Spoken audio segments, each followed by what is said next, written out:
to me is just like the game. To me is the special game.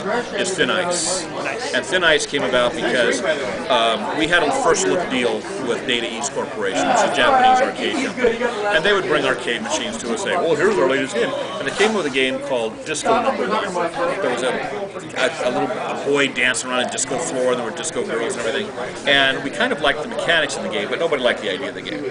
And I said, boy, I wish I could think of some way to translate that into something. And I came up with this idea for Thin Ice, which was a penguin going around this frozen lake. And I said, why don't we do a game like that? And Surface said, well, mechanically, I don't think you can do it on Intellivision. So I was a manager at this point. I myself said, I'm going to play with this. And so I actually did a demonstration of how this penguin could swim around, or could skate around and drop blocks of ice in, because you had to follow these lines of where the cards were on the screen. The screen is built of cards, technical stuff. Anyway, and so I showed that, and I wrote up this idea for this game, and so they saw the demo. Yeah, okay. And so a programmer who worked for me, Julie Hoshizaki, she was assigned to actually program the game, and this artist, who was a very good animator, Monique Lujan Bakery, she was put on it, and I think there was an advantage to that. There was two women working on it, because so many of the games at Atari especially, and Mattel, were masculine and blow them up and shoot them up things. And so it's kind of nice to have a game like this where the plot was dunking the other penguins. And I think it came out more of a very fun game, very fun little game. And it was nice because I liked that game because it was my idea. But I was the manager of it, so I then supervised the game. It went together very well, very quickly.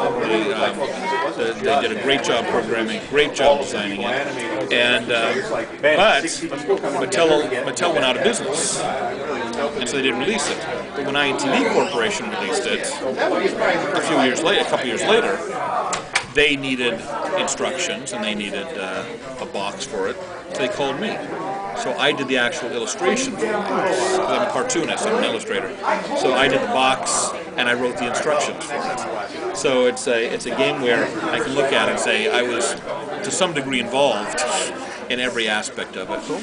The music for it, Dave Warhol, who's a musician, he met another musician who said, how do I get into the video game stuff? And Dave came to me and said, well, I know this musician wants to be a video game musician. I said, well, Mattel has a policy not using outside people. And Dave said, yeah, but he wrote this theme for the Thin Ice game. And Dave went ahead and put it into the game. Totally, you can't do that.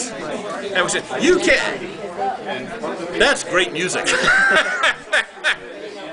And so I talked to the lawyers, I talked to the managers, and they said, okay, get them to sign something, we'll give them $100. But they never got around to doing it. So the game was just about ready to be released. And by Mattel was almost going to release it. But they'd finished that. They actually had shown the game with the music at CES in January of 1984. And somebody said, we never paid that musician, did we?